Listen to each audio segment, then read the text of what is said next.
What up, what up, what up, what up, what up, y'all? Know we're here, man. We got S&T. Aaron, I see my guy Aaron here. Of course, my brother AD. Last we got back on. Welcome to Sit and Talk Sports, man. You know, we're the intersection of culture and sports. So we got some good guys in here today. We're going to get some solid opinions.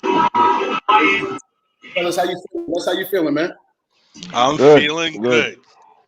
I'm blessed, man. I'm blessed, fellas. Oh, man. We got a special guest. My brother Steve is here. Steve, how you feeling? How you feeling?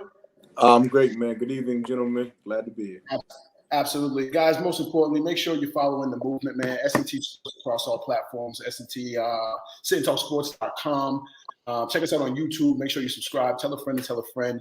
This is what we do over here, bringing you guys real hot takes, bringing you guys great analysis, bringing you guys some really important opinions about the sports, about the culture, and this is what we do. We got some great guests here. I'm looking forward to jump right into these topics today. Let's get us started, man. We're gonna go right into preseason NBA. Of course, we kicked off with a lot of us what we feel is going to be the finals. We had, of course, my guys, the Brooklyn Nets versus the LA Lakers. How'd you feel about that? What'd you see? Well, I gotta be honest with you. I didn't watch that game last night because I was busy watching the Red Sox. If I'm being honest, so I didn't really get to see it. But I'm very interested in. That was Sunday. That was last Sunday. Oh, okay. All right. Well, I think my fault, fellas. And take that away. Take that away. Hey, AD, man, get us going. Nets, Lakers. How you feeling? What you saw? What you like? To be honest with you, I didn't really take too much from the game. Preseason, of course. Exactly, preseason. What I'm looking forward to, though, is the versatility of the Nets. I think Paul Millsap, Elridge coming back with Blake Griffin. You know, those are versatile 4-5s that could pick and pop, even spread the floor out even more. With the Lakers, I just see a great defensive team. Really, really gonna grind it out, but at the same time, with Russell Westbrook being added, he's his own fast break. So I see them averaging anywhere between 113 or 118 points a game. What? Yeah. Yeah. AC, man. Everyone looking for me and you to get into this topic, so I'm gonna save you for last, man. Steve, how you feel about that opening preseason game? I didn't watch it either, and it's preseason, so I'm not going to take too much about whatever happened. I didn't even watch it, to be honest with you. All good. Well, everyone been kind of waiting for. I see the notes. They said no and AC specifically on this topic. What I saw and what I was looking to see, man, you already know how I'm rocking. You know where I'm from. You know what I'm going for. As long as we healthy, can't nobody stop us. But what I did see is that kid, the kid Cam, man. We got to steal of the draft. That kid is the most polished offensive player in that draft. He looked extremely comfortable out there on the floor for a young dude. Picked his spots, did what he wanted to do. Now, granted, preseason, he didn't see the full strength of the Lakers, but I mean, AD was out there for a couple possessions. He got one off on AD. The kid just looked super comfortable, man. I didn't necessarily have reservations about him because I knew that he could get a bucket, but it's always a question if that's going to translate to the league. We see a lot of people get buckets in college, and then when it comes to the league, it's just a difference. You know what I mean? The lights get brighter, the arenas get bigger. But the kid just looked super poised. He had a moxie about him. I'm really excited to have him in rotation, especially to have that young dude groomed by some of the best offensive talents in the league. I think my Nets are in a really good position. Shout out to the kid, Cam Thomas. We're looking forward to the season. AC, let's get the hate going, man. You got real tones in your face right now. It's not about hate. I'm going to say this. The 113 points with the Lakers, I don't think it's going to happen. I think you can tell. They're going to do what the 95 Rockets did. They're going to do what Detroit used to do. They're not going to pay attention to the regular season. So they're going to coast, and they might win 45 games. They might win 48 games. I think they're going to chill and relax. I don't think they're going to pay any attention to the regular season because last year, if you look, they were, what were they, a 7th seed. And if Davis doesn't go down the way that he did, they easily wax Phoenix, easily. So I don't think they care home and away or anything like that. Now for the Nets, I think the entire season, I would greatly change my opinion on the Nets depending on what crazy Kyrie decides to do. If he decides to retire and go away like he wants to, I think the Nets will be much better. If Kyrie, acquiesce and gets vaccinated, they're going to suck.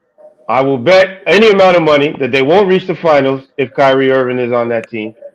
But I do see what you see in the young cast and the rotation of the Nets could be really scary. So if they stagger Durant, if they stagger Harden, and they allow those guys to just lead a team or their bench, those are 5 to 10 wins that they wouldn't get because of they're all playing or they're resting.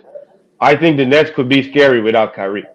Even as much as they're the worst team I've ever seen put together. I hate them with a passion. But if they don't have Kyrie, then yeah, they can go farther. I've never seen it. It is. I don't understand how you can root and be the brother that you are and root for quitters and dudes who quit on their other teams and still be comfortable rooting for them. Listen. I don't understand. Listen, I can separate the art from the artist. Y'all know. No, you cannot. You cannot. You still listen to Michael Jackson, don't you? What? You still listen to Michael Jackson? I've never seen any allegations come true with Michael Jackson. I know for a fact that James Harden quit. I know for a fact that James Harden tanked games last year on games that I bet real money.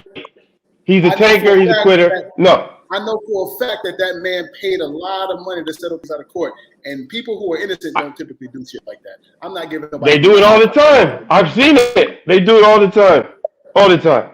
Hey, Aaron. But that's a whole nother topic. Topic. Aaron, is this about you losing money? No, he won the money. No. I paid him. No, I didn't lose any money on the Nets. Besides Noah's money, which I spent on a young lady in Cartagena, besides his money, I won money from a whole bunch of people. Not just his. In fact, his is still sitting in my little Apple account because I don't even know how to get it out. So it's still there. First and foremost, I love AC. That's my brother. I only paid him because I love him. Oh my God! There was stipulations on the bet, and my man wanted the money, and was $100 for me. No, it had nothing to do with the money. It had to do with the principle. The money's still there. And his old ass doesn't even know how to access it. That makes me very happy.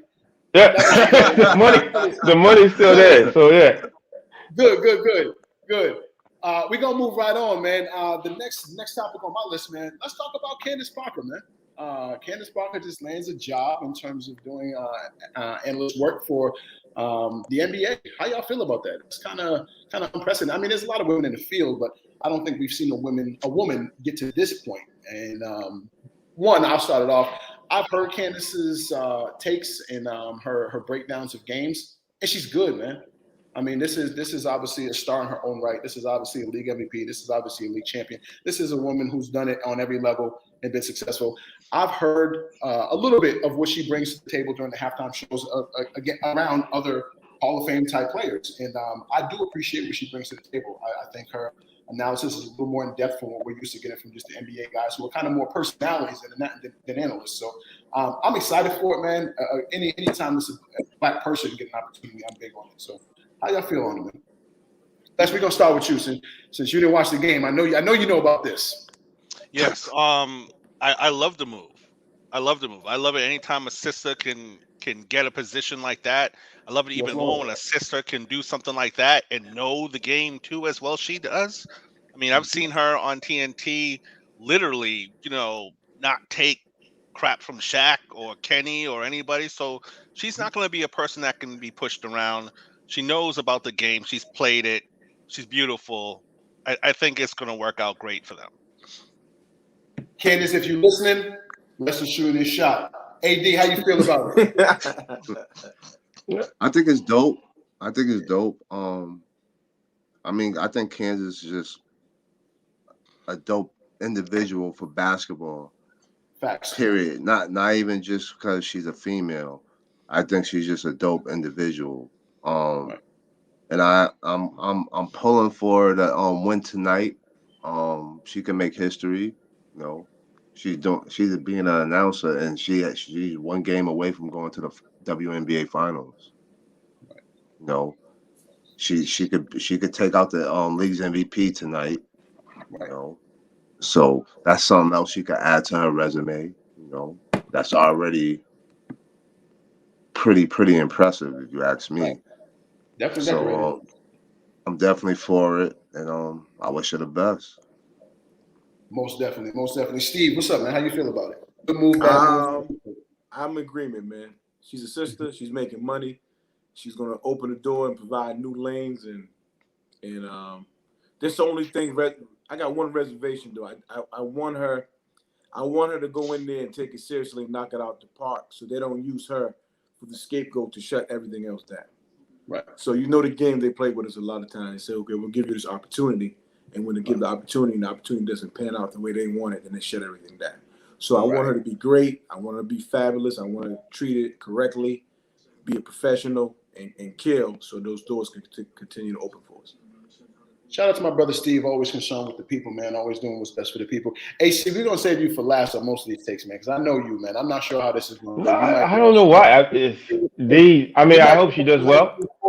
She's in the studio not making sandwiches, so I need to hear what you got to say about it.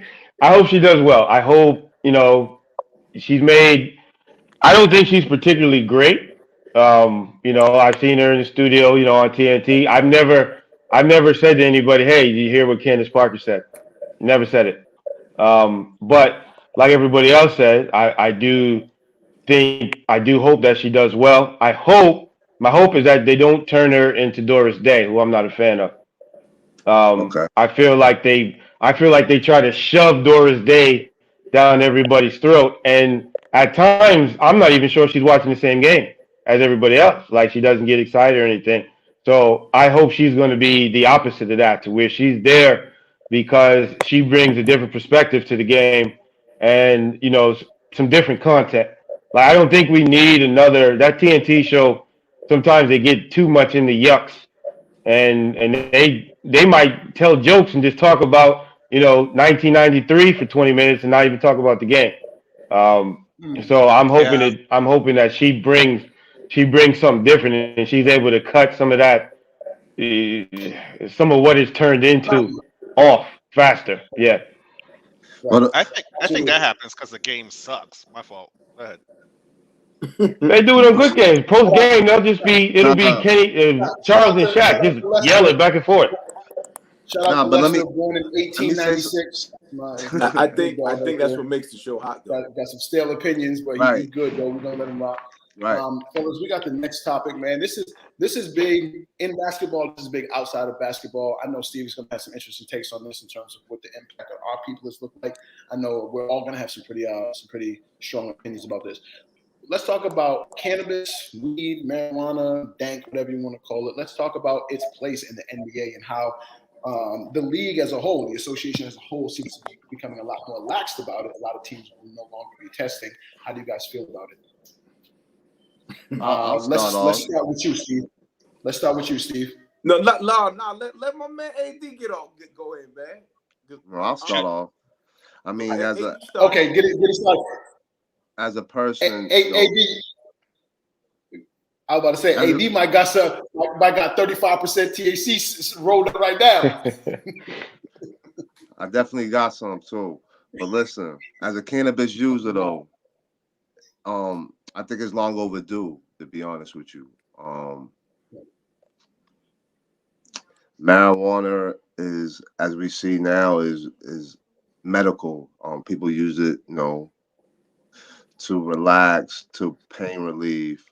Now I do understand like people just abusing it, like myself, just a constantly, smoker. Right. I think, these guys are professionals. They don't need to be doing what AD's doing, but I don't mind the smoking of the cannabis if it's helping them, with their career. As far as getting rid of those pain and aches and things of that nature. But like I said, it's long overdue. I wish they had this when I was playing. No, I know you don't, AD. No. Yes, I do. Yeah, I don't understand it. I mean, there's a bunch of stuff that's legal that you can't take at your job, and you can't tell me that if Memphis is going into Milwaukee or playing Orlando on a Tuesday night, that the fans there are getting their money's worth if half the players are high or intoxicated or whatever you want to call it. So you don't want to see somebody drunk playing the game. I mean, we had a player, Vin Baker, who was playing games drunk, and you saw what happened with the content and with his game.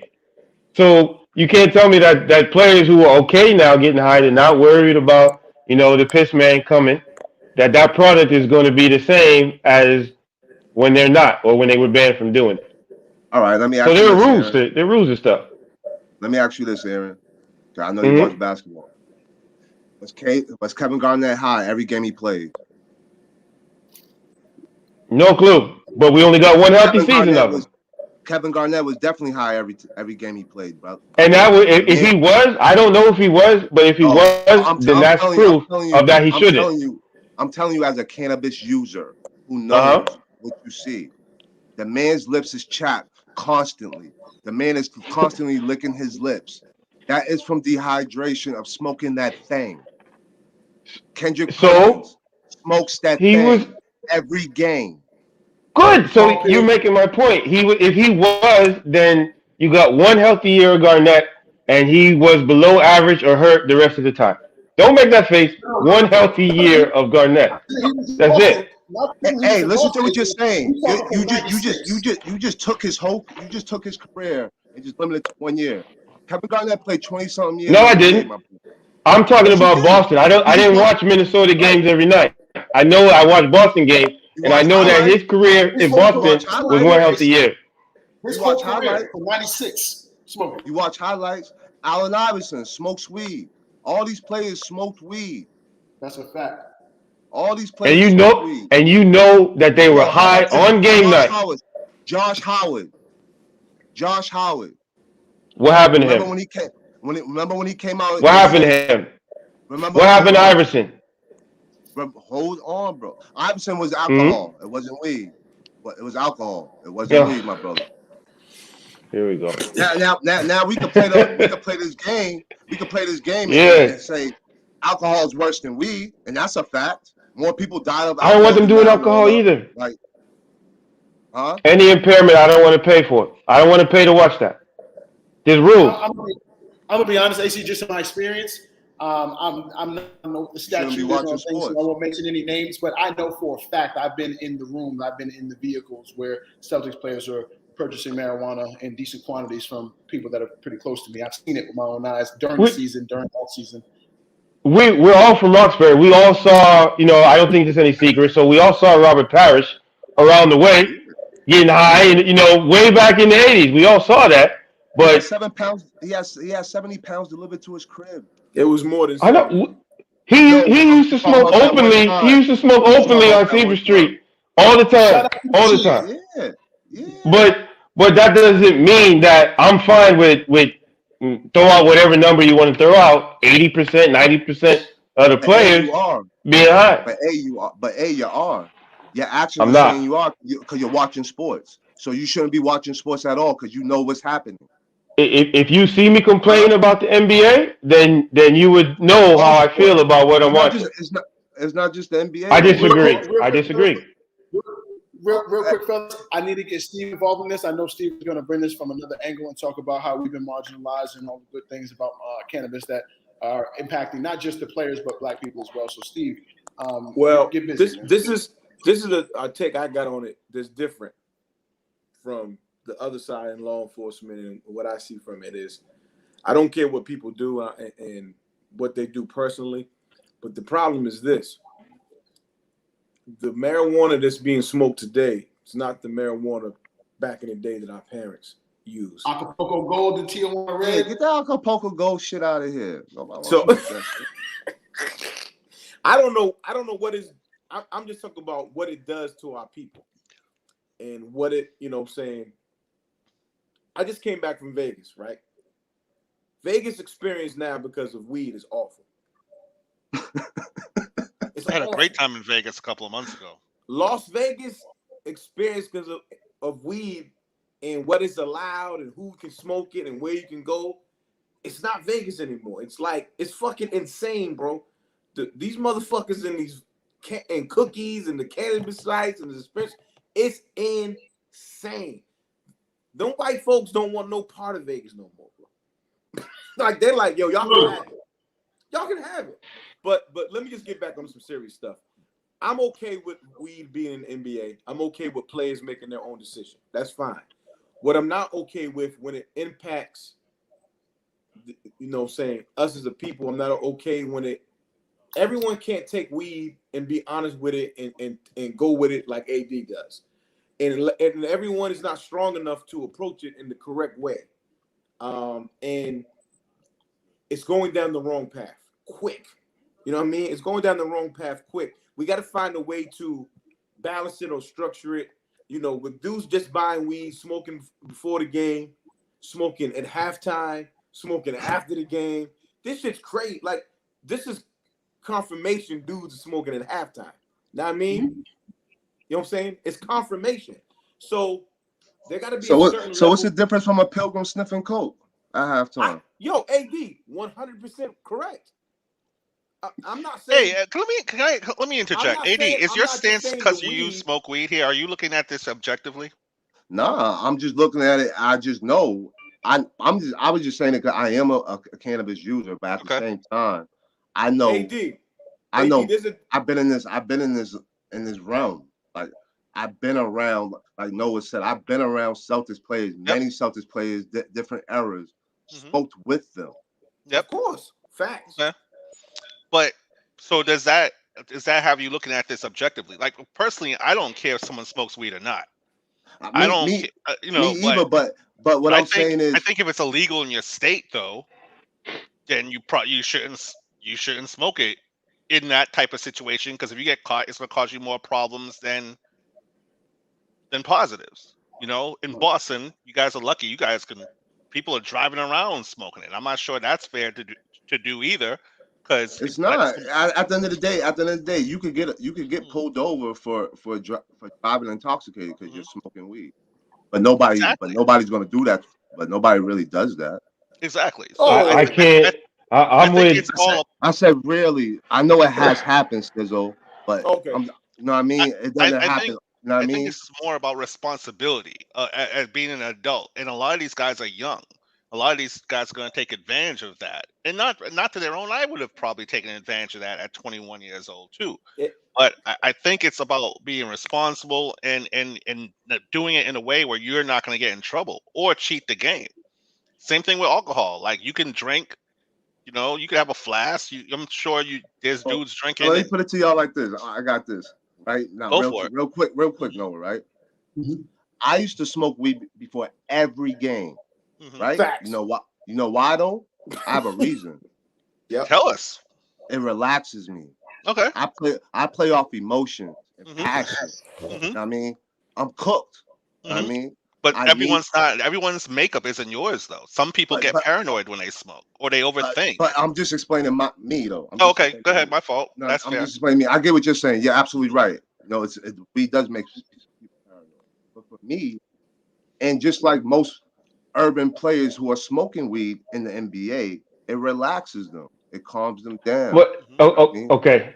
Just to finish it real quick. If you got to do that every single time, I think someone just wrote in the chat, I smoke weed every day.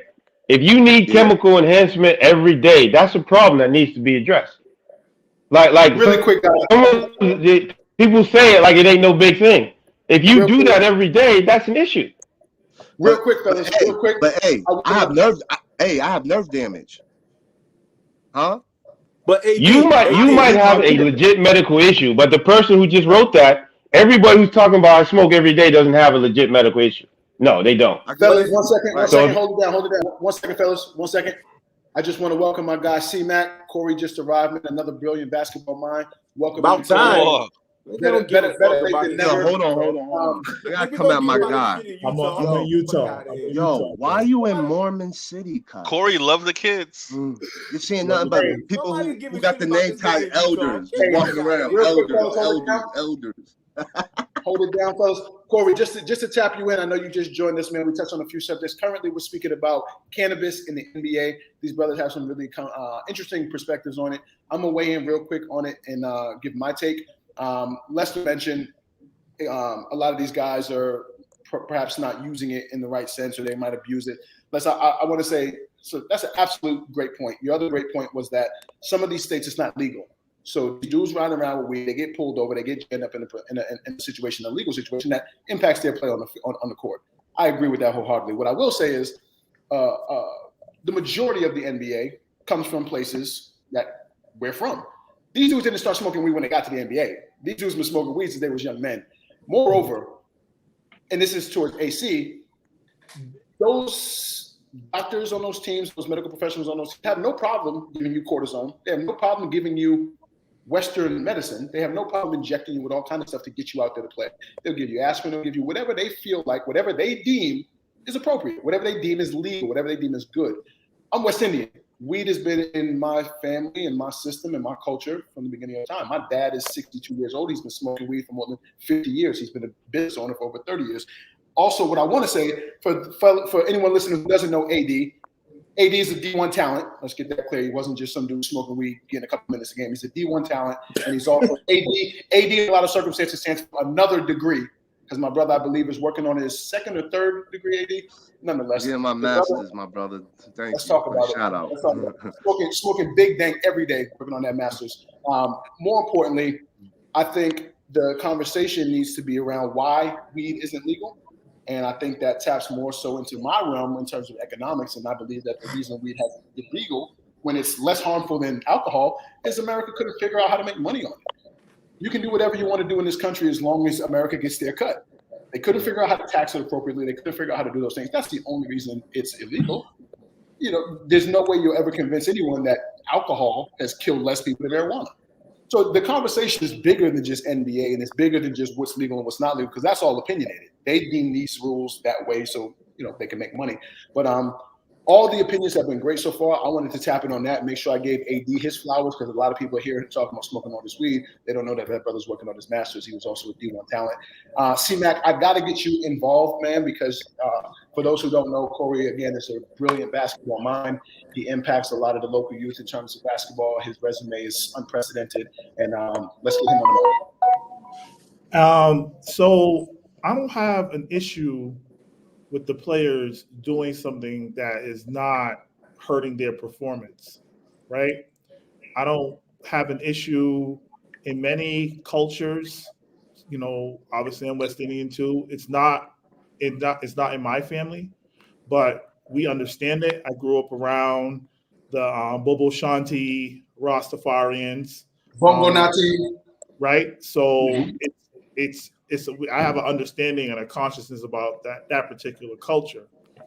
The issue I do have is the weed culture itself in our youth.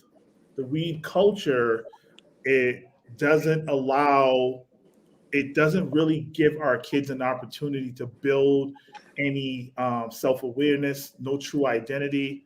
And it just comes off. There's no real requirement to become a youth, be a part of that culture. There's no real requirement. There's no, like, in basketball, your requirement is what? You got to be good. Right. Anything else in the world, you have to have some sort of level of expertise. This particular, what it does is that, for me, I've seen it in schools.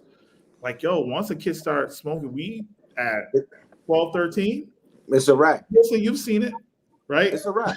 It's a wrap. It's a wrap. But here's the thing: if I tell kids all the time, and I don't even know if I'll get fired if somebody sees this, but I tell kids all the time. Don't do it. I tell kids all the time. No, they hear me. They said, like, listen, you try whatever you got to do in college, right? And even if college is not for you, whatever.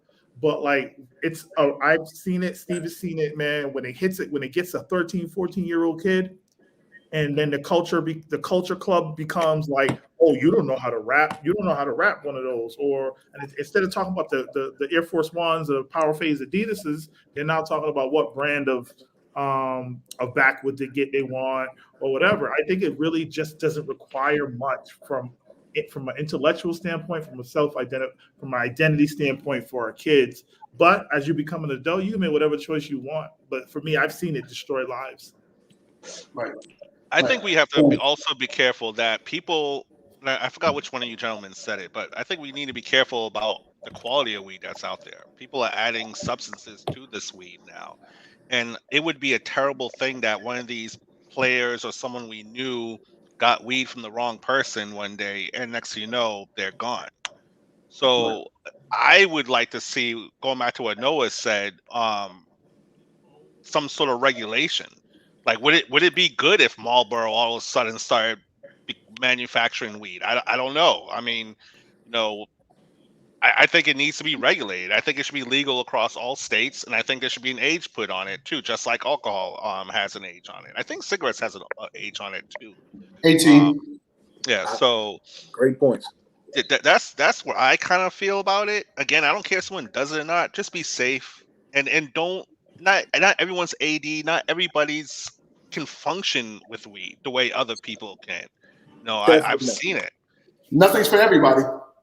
Yes, exactly. Like I'm, I used to be able to handle 5 drinks, some strong ones. Lately, dude, 3 drinks. I'm getting old. 3 drinks, gotta slow down.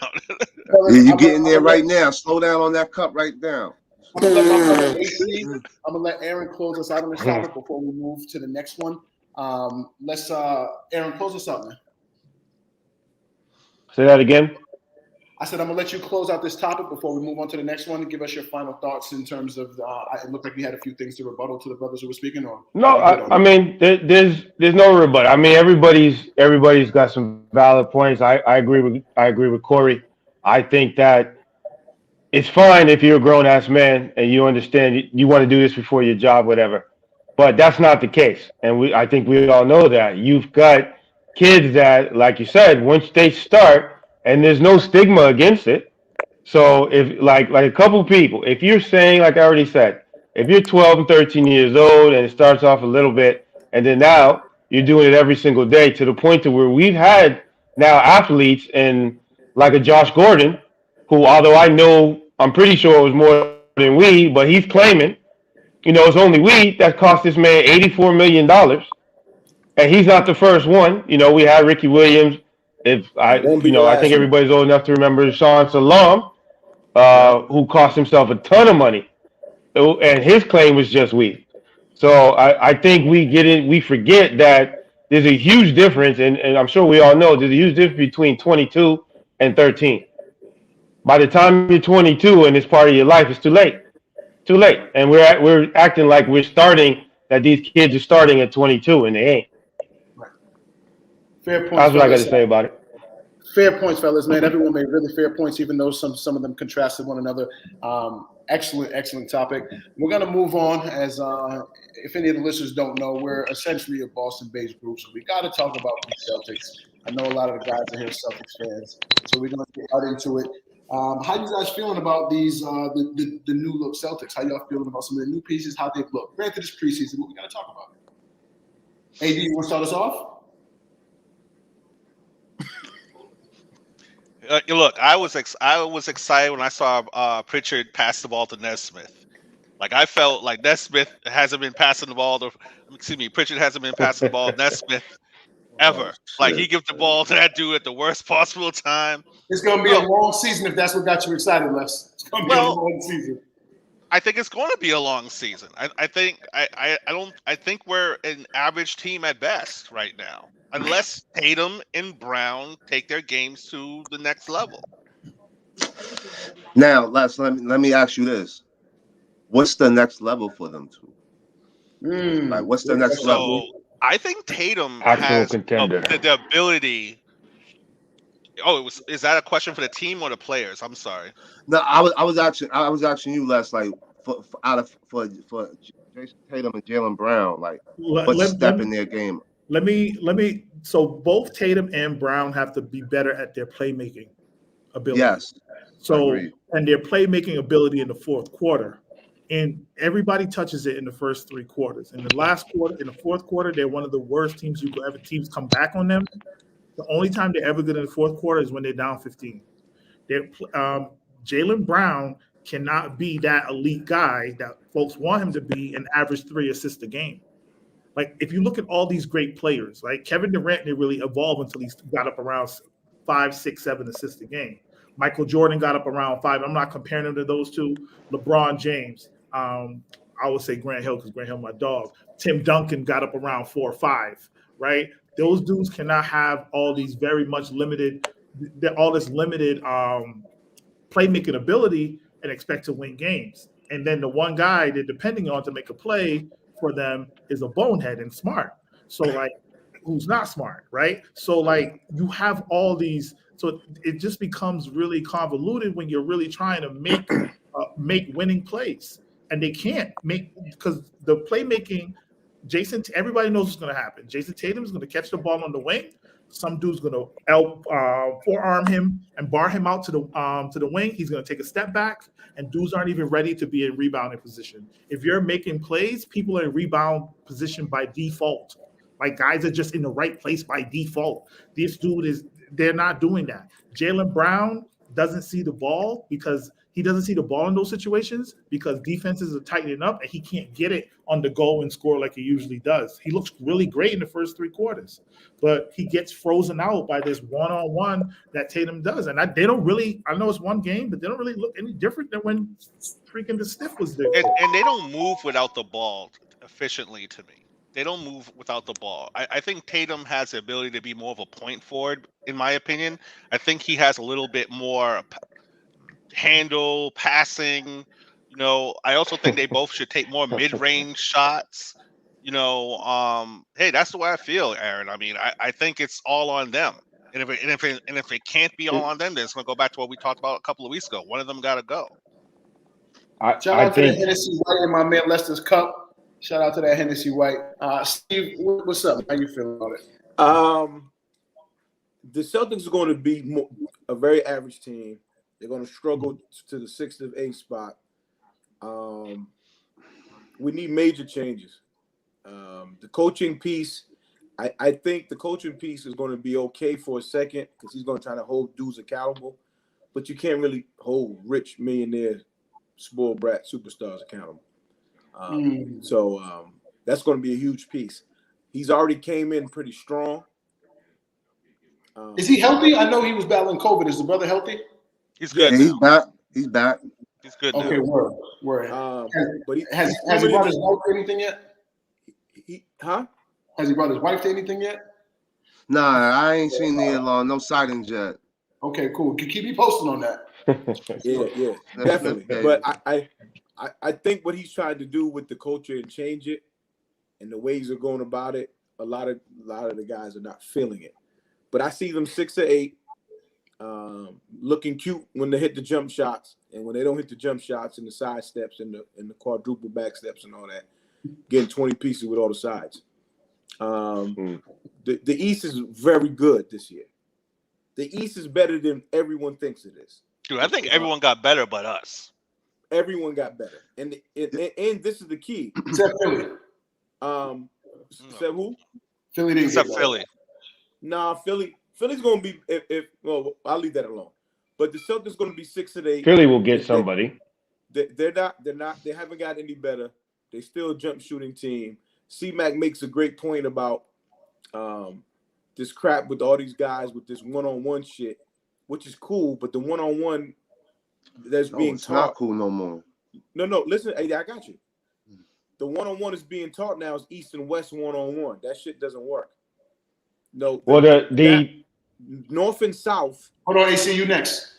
North and South, shoulder to shoulder, footwork is a done deal. Like all these goddamn workout trainers are fucking 90% of them are just trash, and they're getting these kids at a certain point, making them put in these AU programs.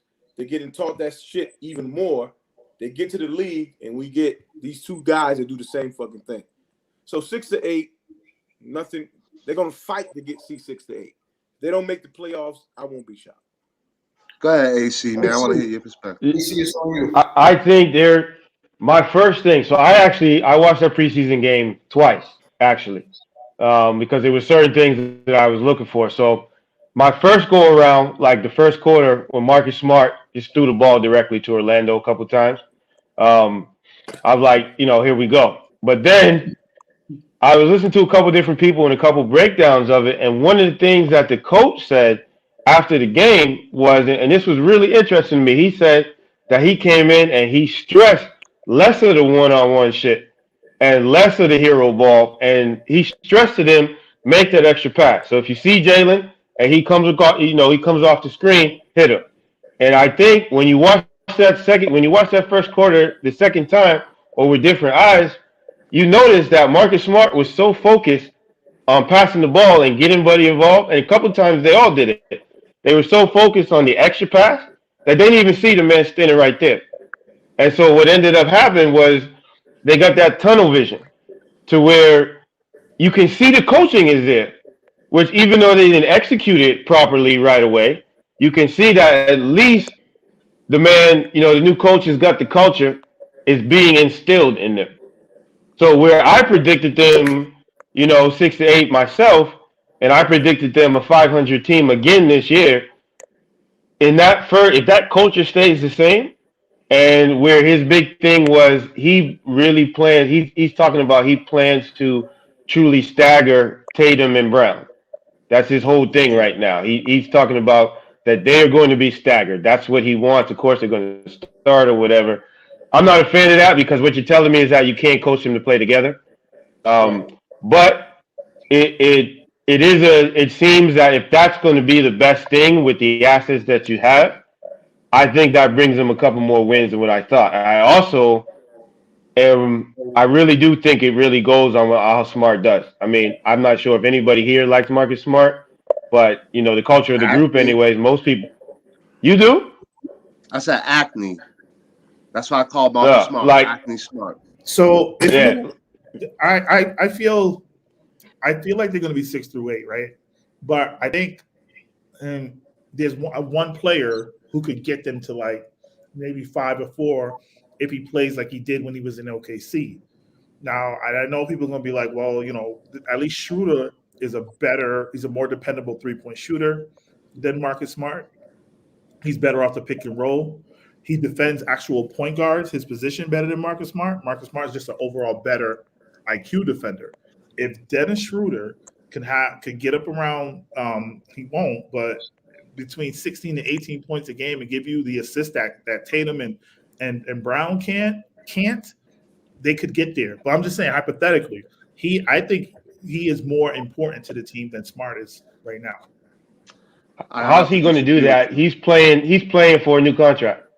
Does he see that as his best way to make the most amount of money, the money that he lost this year? I don't see that from him. Yeah, real quick, brothers, let me just chime in real quick. Can we get a pick and roll? But you're making a good point. Tatum and Jalen too. Shit. Fellas, real quick, I'm not going to speak too much on the Celtics, not my team. What is y'all starting lineup from going into the season? What's the starting lineup? Smart, Richardson, Tatum, Brown, Williams. Williams who? Oh, Robert Williams. Robert Williams. Williams. I'm about to. Robert Williams. Is that a consensus from Celtics fans? What about what? No. What about the OG? I personally go Williams, Horford, Tatum, and Brown, and I start Pritchard. I start Pritchard, and the reason I start Pritchard is because it gives. Wait, I'm not done. Let me explain. The reason I do that is because it lets Schroeder and Marcus Smart control that second unit. So let Schroeder score and let Marcus Smart score without fucking up the offense. Pritchard is not going to take shots away from Tatum and Brown and Horford, and it's going to allow Williams to be freed up and play his position. You don't. Sometimes your best five isn't your starting five, and it's better for the team to have. To me, it's always been better for the team to have Smart come off the bench. It's way better to have Schroeder come off the bench because he can score at will against backups. He can be your sixth man. He can be that scoring punch that you need. That's why that's my starting five. AC, real quick, bro. Fix your camera. We can only see half your head. Fix your camera. The top half of your head is cut off. AC. There you go. Sit back a little. There you go. Yeah. But Now, do you think Pritchard can handle the other point guards in the league in a starting capacity? Can he do enough? Offensively, yes. Defensively, no. No, those other he doesn't need to. He needs to be Mario Chalmers. If he can be Mario Chalmers, he's good. If he can just bring the ball up and get them in their sets, they're fine. Now let me ask you this, AC. As we know, Marcus Smart's hot-tempered, right? Mm-hmm. So if you bring him off the bench, right, he's going to be pissed about that, right? He's got his money already. What's he going to be pissed about? He's got his money. But will he still be mad? He a hooper, man. He gonna be mad. I hoop exactly. He's a competitor. He's mad, right? So then you just said you're gonna have Dennis Schroeder play with him, and he's gonna get all the shots. You think Marcus Smart's gonna let that shit happen? Be honest. If you tell Marcus Smart he's sixth man of the year, he's still playing 35 minutes, and he's closing out the games, why not? Because he's not gonna be sixth man of the year. Having no inside information from the Celtics, Marcus Smart was the sixth pick in the draft. And even as a sixth pick, they keep bringing in point guards. So they know something that the rest of us don't. They brought in Isaiah Thomas. They brought in Kyrie. They bring in Kemba. They keep bringing in motherfuckers to replace this dude, and he was the sixth pick in the draft. In the draft. So if you tell Marcus Smart, look, Marcus, what? He was never a point guard. At Oklahoma State, he was a point. At one point, Marcus Smart was the presumed number one pick. Marcus Smart couldn't play point. Until he went into the stands. I agree with you. When he went into the stands and he grabbed the old boy up and calling him a nigga. Marcus Smart was supposed to be the point guard when he was drafted. Marcus Smart was never going to play point guard in the NBA, fellas. Like, let's stop it. All right. So what was he going to play? Did y'all watch him at Oklahoma State? So what was he going to play? To address the question, their best lineup will be their starting lineup should be Horford, Williams, Brown, Tatum, Schroeder. This is my opinion. They need to end. They won't have Williams in the end because he's going to either be in foul trouble or he's not going to give you what you need, that sort of finishing experience. He's not there yet. You have to have Horford at the 5 finishing at the end of games with Schroeder, with Smart, with Brown and Tatum. Now, Josh Richardson is super important as well because he's a guy that could knock down threes. But Schroeder is the most important point guard they have on that team because they're banking on him to give you some of the assists that these other dudes don't. And AC, it's not him being in a contract year is actually going to be more beneficial for the Celtics, hopefully. I think closing out games, you tell me you're closing games with Horford, Tatum and Brown, Schroeder and Smart. I'm fine with closing out games like that when you need to. But in the ins and outs in the course of the season and day to day, they need somebody who is a pass first player. They have nobody who can actually create a play. Like Tatum can pass and get an assist. Brown, we haven't seen it, but there are players who can get an assist, but no one who creates baskets. They have no one on the roster, and Pritchard is the closest person to that. So that's why I bring him. He might get 20 minutes. He might get 20 minutes as a starter, but in order to get that lead in the first and second quarter, while Tatum and Brown are resting or being staggered or whatever the hell he's going to do, then I'm fine with that. I get that that's probably not going to happen, but to me, that's the best line. Like I want two of my best players in Smart and Smart, Richardson, and Schroeder playing against the other team's backups. I think that gives the Celtics an advantage for the other team. So when we talk about the rest of the East got better, with outside of Brooklyn, if you match the Celtics bench up against Philly's bench, against everybody else's bench, I think that bench is pretty strong. With a good coach, that bench to me is a strong bench. So let me ask when you're looking at. Fellas, we're not going to spend too much time on this unless you could close us out on the subject. Yeah, one quick question. So I remember earlier when I said I think Tatum has the potential, I think, to be more of a playmaker, a point forward type of player, and everyone kind of made a face on that. Am I tripping on that? No, it's not that you're tripping on it, Les, because he does need to be that, but will he be that? And I don't think he will. I think he's so concentrated on his one-on-one game, which is really polished. Don't get me wrong, it's very polished. Mm-hmm. But like everyone keeps bringing up, they needed a true point guard, a pass first point guard. No, I don't know if they could have got it in free agency with a veteran pickup, but they needed that. They needed like a Rondo. They needed Kyle Lowry. Like Kyle Lowry to me would be a player the Celtics could have used. That's a good assessment, AC. I agree with that one. You know, a pass first point guy who's going to get in that paint, who really doesn't care about numbers. Mm-hmm. Yeah. He's made his money, and he's a guy who can answer questions after games. Because I mean, they keep trying to make, even though Tatum is the best player, to me, he's not the leader. He's not an alpha dog. He's not that dude who's going to say, "Yo, it was me." I mean, we all follow the Celtics. How many times has he said something after a game, raised his voice or anything? I mean, I've seen every game he's had since St. Louis, pretty much, or most of his games. Yeah. And I've never seen him get mad. I've never seen him get fired. I've seen him yell after he makes a shot. But a guy like Kyle Lowry can kind of get everybody. I mean, Marcus Smart dies on the floor and he does all that. He's not a leader to me, anyway. He's not a guy that you run through the wall for.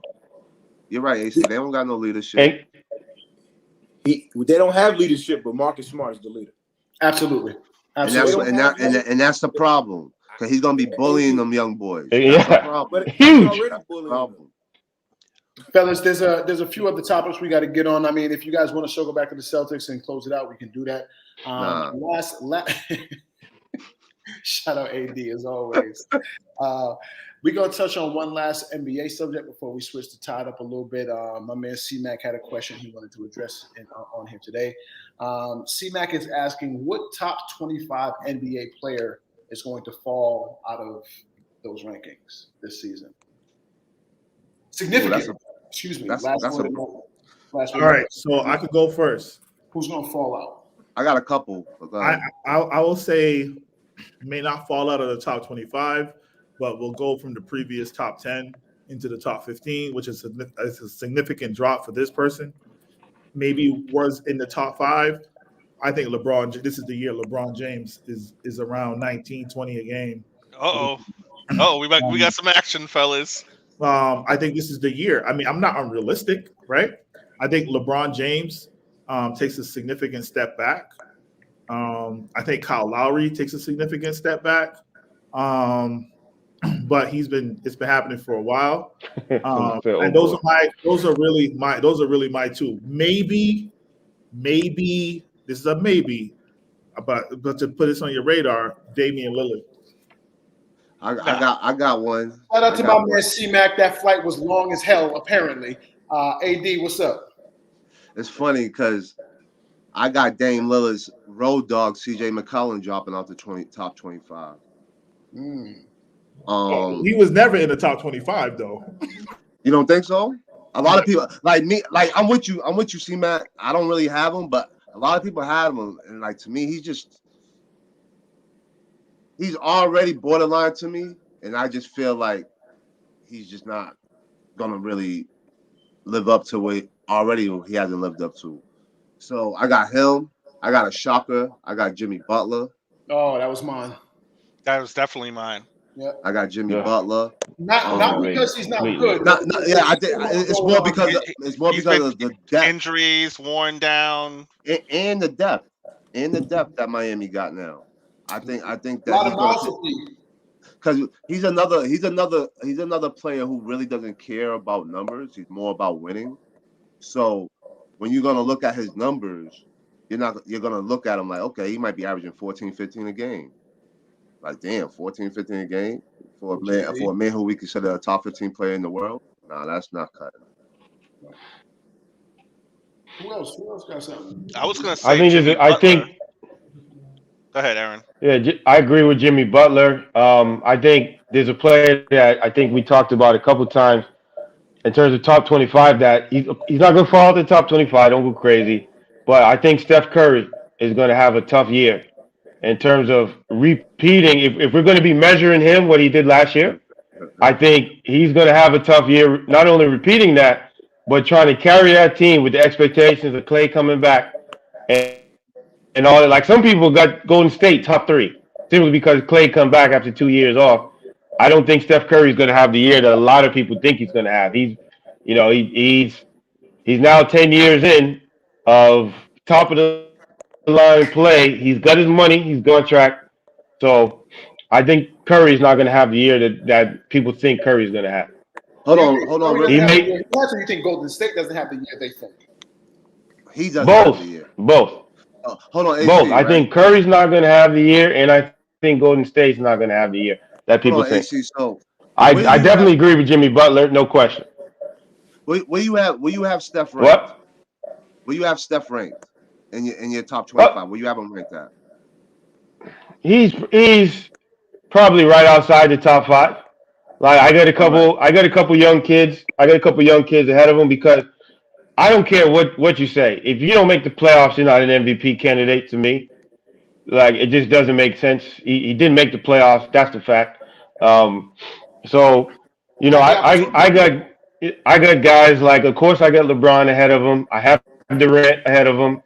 I've got some of the young cats who are coming up who I think are poised to get in there. So if you look at the Tatum, if you have Tatum anywhere lower than 8th or 9th or so, then there's issues. I think Tatum might have a chance to get up in there. I didn't say see, look, everybody reacting. I didn't say Tatum was top 5. I say you got guys like that, like Tatum, like a Luka, who are ready to just cement themselves in that top 5 area. So would I take Curry over Luka? No.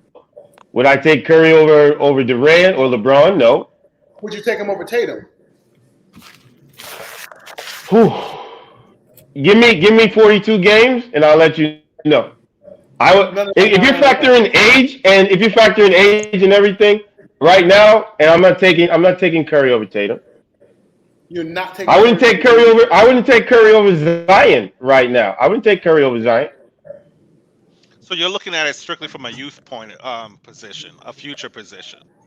Because Curry's. I'm looking at wear and tear. I'm looking at results.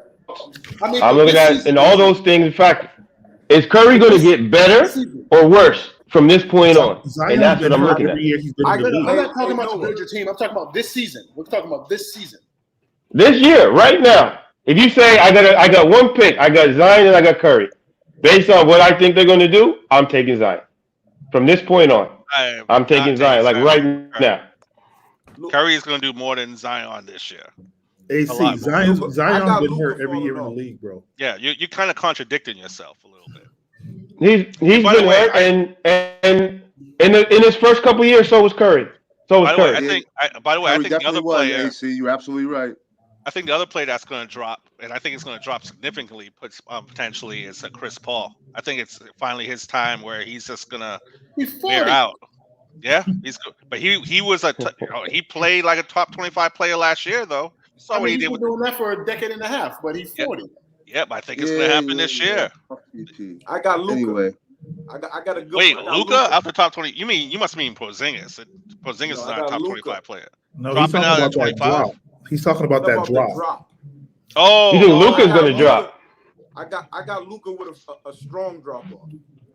No. Ooh. Based on what? Why though? Why? Yeah. I'm coming with it. The NBA is a league that studies the top players and puts formats and defensive breakdowns for it. And I think the league got a nice wake up call coming from Luka. Why? And I also personally think Luka's overrated. Now listen, are you talking about the new rules that's going to be in play, or is that why? I'm not even. Yes, you are, Steve. Don't do that to AD. You are talking about that. No, you're talking about some of them. You're talking about some of them plays. No, I'm not. Yes, AD. you are. No, Luka AD. does that a I'm not lot, Steve. about Don't do that to AD. Don't do that. AD on everything I love. You know I love you to death, fan. I'm not talking about that shit. All right. What are you talking about? You didn't hear what I said. I said I personally, Steve Wilson thinks Luka's very overrated, and they got to stop with the Larry Bird comparisons. God, stop that shit. Well, yeah, that's comparison. That's not the same. But he's not a top 5 player easily. He's not a top 5 player. I think. Oh, Luka's a top 5 player easily. Easy. Yeah. Who's your top 5? Even though I'm not the biggest. So okay. Let me finish. KD. Kyrie. Kyrie's top 5? Oh my God. Can I finish? Can I finish? Yeah, sure. Go ahead, man. I don't know if you can now. Okay, then. Let me just finish my 5. I got Harden.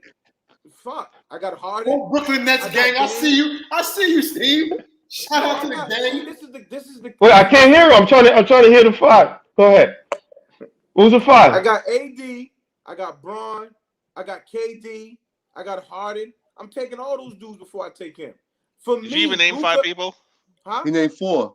Yeah, you didn't name. What about Giannis? Huh? What about Giannis? Greek too. Okay. That's 5.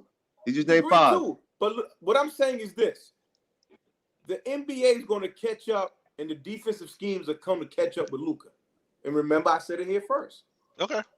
Yeah, we'll remember that. Yeah, okay, we're another guy who I forgot. Chris Paul. Chris Paul is going to be out too. Someone else Lester just said that. Let me take a crack. Yeah, I forgot about him. I forgot about same state as Larry Bird. Hold on, one mic, fellas. C-Mac, you back with us? Let's go. So in my top 5, I have Embiid. Right? I have Curry. I have KD. I have Luka, and I have Giannis. And the reason you got to put Luka there is because from an IQ standpoint, after LeBron James and CP3, he is elite. He is elite at creating space. He is elite at playmaking. His immaturity is his only weakness, but his immaturity as a human, but not his immaturity as a basketball player. He complains. He won't be top 5 this season. So he's already a top 5 player. As far as Steph, do you see the MVP race? Do you see who's favorite to win it, Steve? Him. Yeah, I know. No, it's not him. No, it's not. It's Kevin Durant and then him. But listen, anytime you're mentioning that breath, you're MVP. That's what I'm saying. Like he's not top 5. I'm not a Luka fan. I'm not sold on Luka. Why aren't you a Luka fan? You don't need to be a fan, but why don't you like Luka? real quick, fellas, I gotta tie this together. We're gonna tie this argument up. We're gonna finish off because I like this. My man Steve started with his 5. C-Mac gave us his 5. We're gonna go in this order. Give me your top 5 currently, Les, coming into the season. No particular order. LeBron, KD, Embiid, Giannis, Luka. Cool. AD. Yeah. Your 5. Wait, you didn't put Curry in there, Les? No, I don't think Curry's top 5, but he's in the top 10. Okay. I agree with that too, Les. We don't agree on too much, but I agree with that too. AD top 5. Top 5 this year. No, I got KD, LeBron. I got MD. I got the Pilgrim Luka. What's wrong with you? And I got Steph Curry. Watch yourself, AD. Watch yourself, man. Watch yourself, fam. AC. I know I was gonna get AC mad with that Curry too. AC, give me your top 5. You got LeBron, you got Luka, Durant, Giannis, and I would have to say Embiid. Okay, I'm gonna wrap it up with mine. The same 5 I got. I mean, it's you got you had Curry in there, right? Me? AC. AC, you said Curry? No, Curry ain't in there. Like the when you're talking about the best, and I think we all sort of have the same players. There's not too much debate. Like, notice how nobody mentioned the current MVP. Right. I think it's funny. Like, I think he's gonna. Drop off. Does that say something? I think he's gonna drop off. I think we touched. I think Michael Porter. I think Michael Porter is about to come into his own. And I think that's going to take away from Joker. Real quick, just to touch on that before we wrap this up. People, and we spoke on this a few weeks ago. AC, I don't think you were with us. People often confuse best player with MVP. They're two totally separate recognitions. My top 5, no order: LeBron, AD, KD, Giannis, and give me James Harden. AD? Absolutely. Both sides of the ball. Absolutely. Look at that nigga ain't gonna be on the court. If he's healthy. If he's healthy, Wow. I don't know on record. He's fragile, but he's a bad motherfucker. He's getting ready to check in the Carnegie Hospital right now. And Noah, I'm glad Noah brought up that point because he is the most important Laker. He's getting ready to check into Carnegie Hospital right now. So time Thank out. you. If we're gonna do that to AD, And the stock is gonna hurt him even more. Let's hold it down. One mic. We're gonna keep it moving, man. We're gonna take this left, and I think we're pretty much good with basketball right now. We're gonna take this left onto NFL Boulevard. A couple things in the league that we gotta kind of talk about. I don't know if you guys joined me and AD. And Les was there also Monday for the NFL version. Yes. We had a quick hot take. We kind of gave predictions on that Monday night game. We were praising Derek Carr. We were, you know what I mean? He was looking like his 2017 self. AD was right. And then, we saw the side of Derek Carr that we, saying that we probably didn't want to see. Didn't lead his team to the win. It was a big game, divisional game. Kind of dropped the ball on that. I don't want to really touch too much on that. Shout out to AD. AD was correct. I want to make sure we recognize that. Moving forward, man, we don't really want to talk about it, but we have to talk about it because, this is a podcast about sports. What's up with your man, AD, Suburban Maya? Oh. Yo. He wants out. he's hammering it up, and he wants to quit, but he wants to keep his money. So he called a press conference for no reason to try to make it a bigger story than what it was, so that he can get fired and go take the USC or LSU job and call it a day. I believe he don't want to stay there. I believe you, Aaron. That's exactly what he's doing. Like, they're laughing at this dude in his face, and he doesn't want to be there, and you knew it right away. He didn't know. And apparently it came out that he knows that chick too. Like, it's a chick that he knows. Of course. Yeah, so he knows her. It's a complete setup. And they thought that they were going to get away with this in the internet age where everyone could go, yo, we got pictures of y'all. We got receipts of y'all together. And you're acting like this is some big scandal. We know who she is, and he's trying to get out. So real quick, I don't even want to give my man Suburban Meyer too much airtime. I'm gonna say it would look completely different if Urban Meyer was a brother. If Urban Meyer was a brother, this would look completely different. Get these pilgrims the hell out of here. That has to be recognized. We love everybody. We love everybody here at S&T, but I just want to speak on the facts because that's what we do over here. If he was a brother, that situation would. Wait, coaches can't go to the club and wind up on girls young as his daughter? Probably not. Well, how old is she? She's like She's 38. She's 38 years old. She wasn't no little girl like a co-ed. She's 38. Oh, okay. Oh, wow. Pardon. I mean, Magic Johnson. Hold on. Magic Johnson was having orgies in the back of the forum. This is what y'all forgetting about. about. The Magic. It was probably that tragic night. This is what y'all forgetting about Urban Meyer. This is what y'all forgetting about Urban Meyer. This man is a minister, okay? Like this man, yes, he is. Yes, he is. I believe that. That's what they do sometimes. Like people gotta don't forget that, man. Like this man is like that. Like you said, man. If that was an African American or minority, they would have been fired Monday.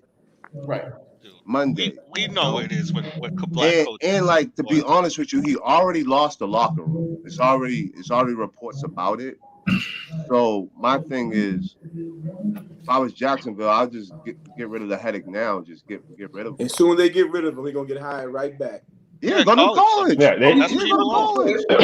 Go to college. Yo, go to college. That's what you do in college. You know what I mean? That's what you do. You know, that's what he wants to do, but they're not going to pay him. He needs to quit. He needs to resign.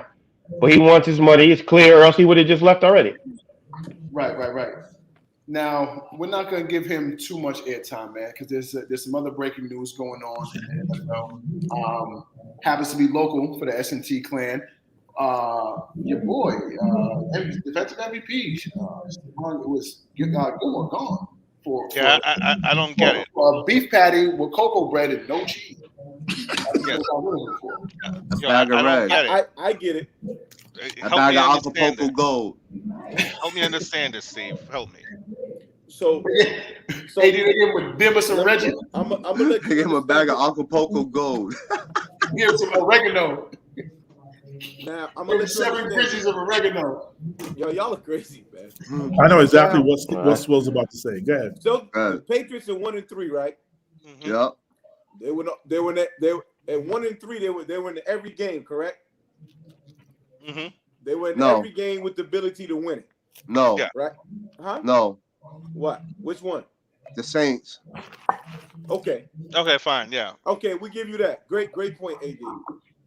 If you pay attention to what they're doing and how they're getting better every game, they're rebuilding the old Patriot way.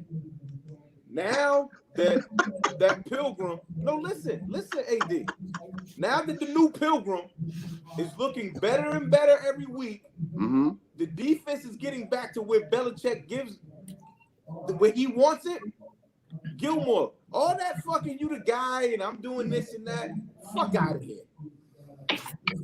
Get the fuck out of here. You know why? Because when we get rid of you and replace you with shiz from Walmart and get the same thing I got, Patriot ways back in Foxborough. All they wanted was to make sure the new Pilgrim can check down. We need to stop calling these dudes pilgrims. No, we don't, Les. No, we don't. Or do you think we're going to? All right. Okay. Shout out to my brother AD for the verbiage. Let me say this. Listen. It's not going to work this season, right? But when this season is done and the more money and he gets the pieces, it's going to be the old Patriots way next season. That's why he's out of here. Please let me go. That's why he's fucking out of here. Dude, what in the history have you seen Bill Belichick take that type of money and use it to help his quarterback out? How many times do you think you've seen that happen? None. He just spent $163 million in the offseason on all defense. 163 guaranteed, over 380 total money. Period. Listen, everybody for every fine, wide receiver 1. Listen, for every fine chick, there's always a brother who's tired of smashing, right? So you say the pace of pass. So all I'm saying is this: once JC started providing that sort of similar production. Exactly. Right. Once the other homeboy, was it the other dude opposite of JC? I know you're talking about. I can't remember Started his name. giving him No one that knows sort of his name. production. Nobody wants that diva. Nobody knows his name. Now, go ahead. So you done? Say it, See? man, No, he's a diva. And you can't When do has that Gilmore shit been a in softball. diva to the Patriots, though? Now, Yo, real listen. quick. Yo, listen. I think, hold on, real quick, fellas. I'm not going to talk too much. Patriots not my team, but I am going to drop my piece. You don't come to New England and think you're going to change the system of New England. Exactly. Gilmore came here understanding how things go into Bill Belichick. You fighting back and forth with these guys over bread, and they understand that if they don't re-sign you, which it looks like they're not going to because you're at a stalemate in these contract negotiations, if they don't ship your ass, they're going to let you go for nothing. Remember Adelius Thomas? Who remembers Adelius Thomas? I remember that. That's exactly what happened. That's exactly what happened. I mean, he got a girl knocked up too, but still. But yo, hold on. Listen. I hear all this fine and dandy bullshit y'all Patriots fans talking about. CJ's playing better. This Jones is playing better. Ain't none of them ever gonna be a defensive player of the year. Talk to him, AD. And they just gave him away for a 6th-round draft pick. 6th round. Help me understand. Cocoa bread, no cheese. Well, they should have traded him 2 years ago. Then it would have been simple. Thank you, A. They were supposed to trade him 2 years ago. They should have traded him after the Super Bowl. It's part of the issue with Belichick's personnel right now. Now he should not have won Defensive Player of the Year, though. He should have never won that. He shouldn't have, but as soon as he won that award, it was his highest value. Literally, the second he won that award, he should have been traded because there was no way they were going to pay him. The last 4 games, they should have been like, Defensive Player of the Year. He should have been on the trading block. Yo, listen to me, Stiz, I love you. Right away. Listen, that Patriot way, the Messiah left, baby. It's over. The greatest pilgrim of all time. The greatest pilgrim in sports history has left. AD, it's over. Listen, let me tell you this, AD. It's over. Yo, that 2001 football is over, Steve. You have to have offense now. You have to. I'm talking about them niggas getting to the playoffs, spending the less amount of money and getting results. That's not. But they were able to do that because they had Tom Brady. I'm not Elias. You're right. But what I'm saying this is the Pilgrim Mac is playing just like Belichick fucking wants him, and even better. They should have won that game against fucking the Bucks. And why didn't they? And why didn't they? Because of Belichick. Brady. Why didn't they? They didn't win that game because the players that he picked and the players that he paid were making mistakes. No, they were getting flags. No. Listen to me, big bro. He didn't go for it on 4th down. That was the key. Yo, this is what it is. This right? You talking about all this? Can I say one thing? I'm gonna shut up. Nah. Well, hold on, dog. You gotta let me say this, guys. No, AD. One mic, fellas. One mic. Hold it down. Listen, finish up, then AD. Listen. There was a few drives during that fucking game. Y'all forgot that Brady was out of here. I mean, he completed 19 straight. That's all I'm saying. That's no logic is that. Mac had a good game. He had a good game. Mac had a really good. Mac had a good game. I mean, like let's not put the extra jelly on it. Like no, I'm not talking about jelly, Elias. I'm saying that new Pilgrim is very fucking good, right? Well, he's most accurate football player. Yeah, that's all Belichick needs. He don't need none of that extra shit. Yeah, but we're 1-3 right now. Carbon copy. He got it already. We're 1-3. We have defensive players stepping over the sides. Right. We brought back Van Noy, who got a pass interference. You know, I'm not even so sure that the way like Corey said we should have went for it. If we got it. If we didn't get it, we'd have the same conversation. People would be like, well, we should have kicked it. I mean, the team needs to be improved. The old line isn't that good. We need Brown to come back. Like, we spent a lot of money, and this team isn't what we thought it was going to be. The reason why he kicked it is to not, in case he didn't get the 4th and 3, Mac Jones didn't get the 4th and 3, he didn't want that bad press. He didn't want that Massachusetts press coming after him. So he put it on a kicker with a bad plant leg, who when he first got to the Patriots was 2 out of 6, who is also close to 40, and has only kicked for 56 yards once in his career and in the rain. Come on. So who lost the game? The offense, Mac Jones, or the defense? Belichick's decision at the end. Yeah, So are you saying that Belichick would have rather lose that game than potentially put Mac Jones in the press's harm way? No, it's not. But he didn't try to lose the game. He just said, "I'm gonna just go with this other option because if he makes it, we good. If he doesn't, it's not Mac Jones." Belichick looks down the line. He doesn't look game to game like we do. No. I'm just Stezzo, big bro, listen. All right, man. All right. Listen. The Patriots are fine, man. Hold on. Listen. Is Belichick the GOAT of coaching? I think he is. What? No, hold on. What'd you say? I know you do, Les. I know you do. Best coach I've ever seen in my lifetime. Say it again. I didn't hear the question. Oh yeah. Is Bill Belichick the GOAT? Empty, man. Refill. Yes. I'm on the third floor. I'm trying to baby this little left, It's man. debatable though. It's debatable though because This is hold on. Parcells was Now let me tell you. Parcells changed the game. No, see, Belichick, Parcells gets credit for the defenses that Belichick made. So the game versus the Bills, that was Bill Belichick's defense. That was Bill Belichick's scheme, and Parcells said so. So Belichick has not only won with Parcells, he's won after him, and he surpassed him. And you saw what Parcells did without Belichick. So I don't think there's any question. And I personally, and this is speaking as somebody who personally feels that Belichick tanked the Philadelphia Super Bowl on purpose, just to prove a point. But you cannot question that Belichick is the best coach of all time. I think Belichick without question. I'm about to bring it right to all y'all's chests right here. No way. We wait. Here we no way. Here we go. What's Belichick's record with Tom Brady?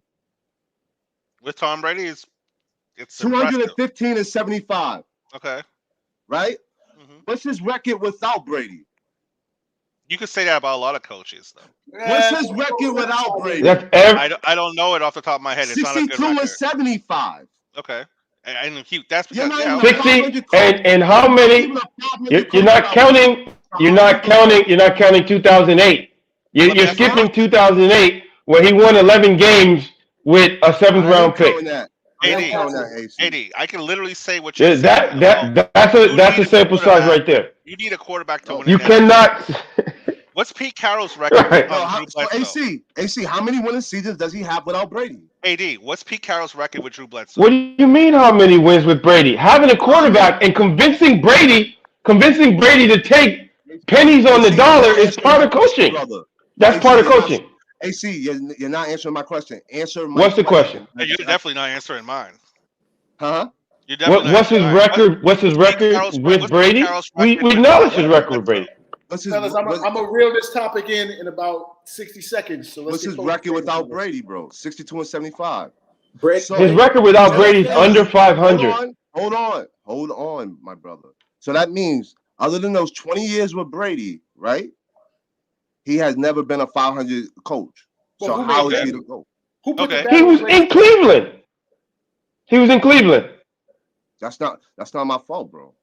Okay. And the team that he left in Cleveland, when they went through all that turmoil, they went after that. Bill Belichick is the best coach of all time. That's an overrated analogy people use. No, I'm just throwing this out there, fellas. I'm glad I got the Boston fellas.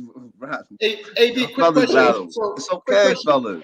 Quick question to close this topic out, AD. So are we giving Bill Belichick no credit as to who Tom Brady is today and who we know him to be? No, I'm not saying that. Okay. What's Pete Carroll's record? He had the foresight. Bill Belichick had the foresight to keep a 6th round pick as a 4th quarterback. That's part of coaching. That's part of coaching. That's dope. Mac Jones is now, Pete Carroll had Drew Bledsoe. Does he work on the offense, AC? Does he What? work on the offense, AC? Belichick. Does he work on offense? Have you ever seen him go to any of the offensive players and sit down and like he does the defensive players every game? Yeah, I have. And Brady's talked about it. I've seen it many times. I've seen it 100 times. He has. He's yelled. He's talked to the offensive line. He's done it with Brady. He's done it. 15 seconds. Now, if you're talking later years, he didn't have to because he had McDaniels. But if you remember when he had who's the fat guy? Who's the fat coach that went to Notre Dame? I forgot his name. Weiss. Yeah, when he had Weiss, he was over there in those offensive meetings like, yo, what do we? It's on NFL films. I remember seeing it. Belichick has done that. So who's your GOAT AD coach? I don't have one. Fellas, Great answer. It's just too hard to debate for me. we could tap back into this to close it up, but I got to get to this next subject because we went from the NBA, we took the left into the NFL. We're going to bang another right, and we got to kind of talk about MLB right now. I know Lester's geeked about this. We got to talk about some baseball. Clearly, there was a big game happened last night. Y'all know how I feel about it. I'm not a baseball fan. My team lost yesterday. Lester's team won, so I'm going to let Lester get into it. You know, you guys were looking at me kind of funny the other night when I was like, hey, they could win.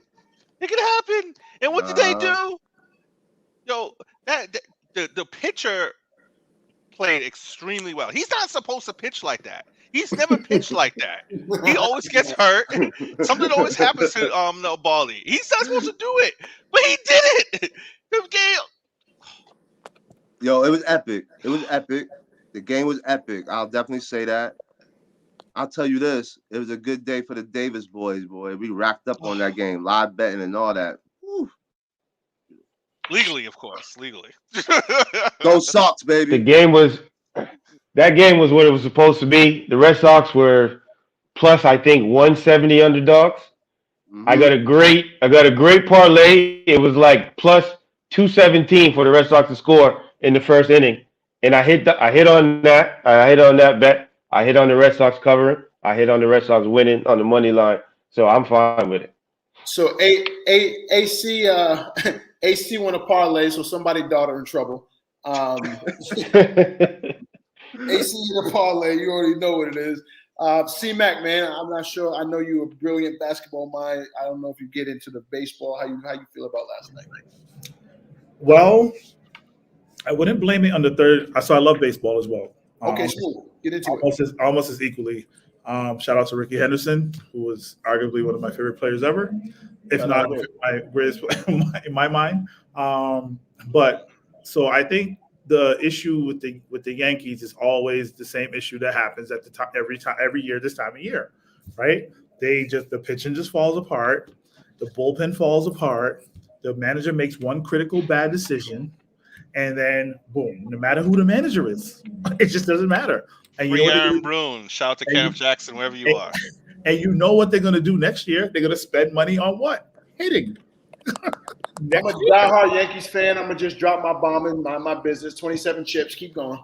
Okay, but you hold on. You had 20 of those championships. Hold on, Noah. You had 20. When was those chips? When the league had 20 of those championships before Jackie Robinson, bro. Did we win 27 chips? It doesn't. The Chicago Bears won a ton of NFL titles. We counting those? 27 chips. Y'all keep going.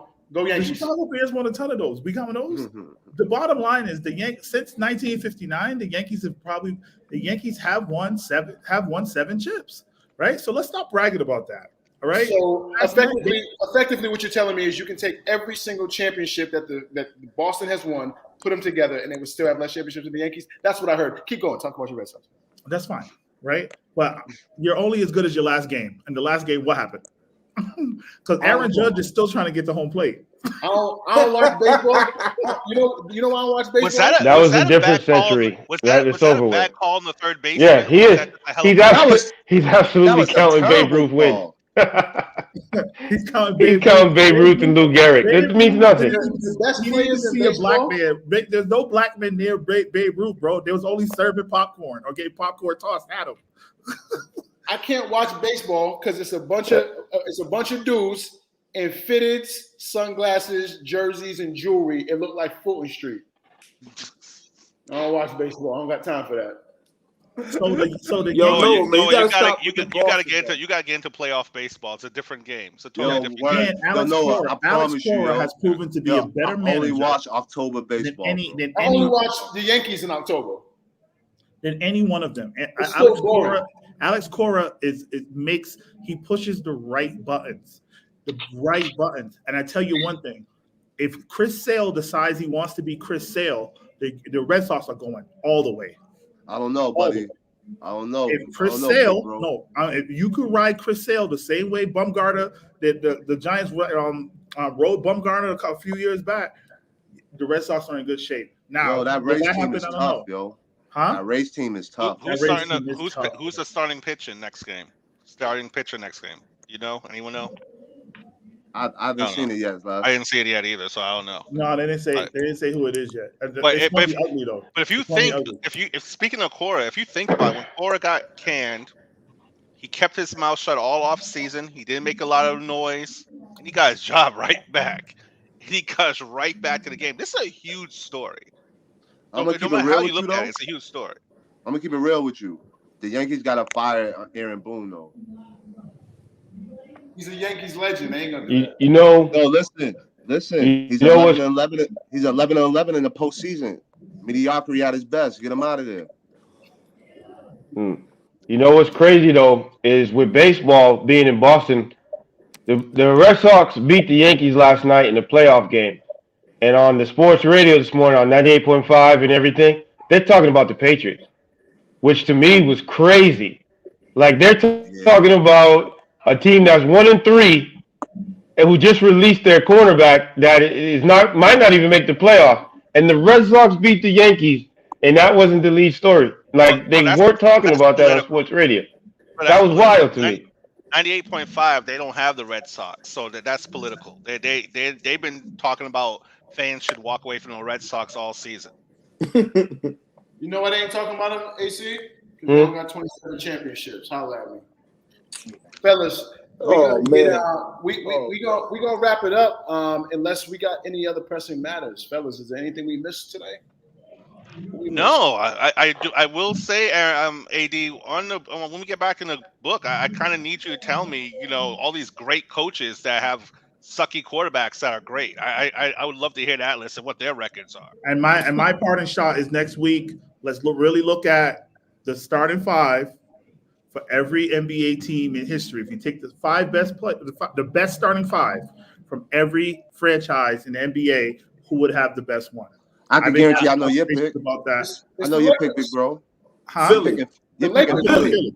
You're picking Philly. I know you are. Yeah.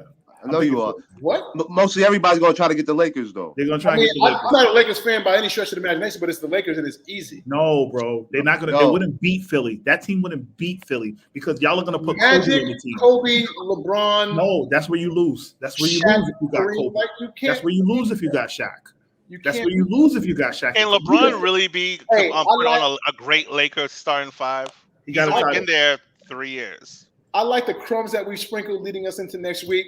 My brothers, it's always a pleasure. AD, appreciate you as always. Les, I appreciate you. C-Mac, we had some connectivity issues, but we heard you loud and clear. Steve, always doing the right things. AC, wherever you at in the world, travel safely. My guys, I appreciate you.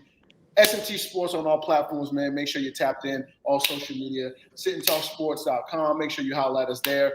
YouTube channel. Log in. Tell a friend, man. This is what we do. We are the intersection of sports and culture.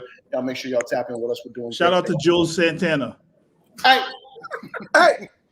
Yo, what was that about? Y'all are out of order for that. Yo. You already know, man. Fellas, big love, man. S&T. Oh, man. We out of here. Cuz. Next one. All right. Out. Yo, for the LeBron fans. How do you exit out? Yo, AT. Yo, your old ass is that old nigga is crazy.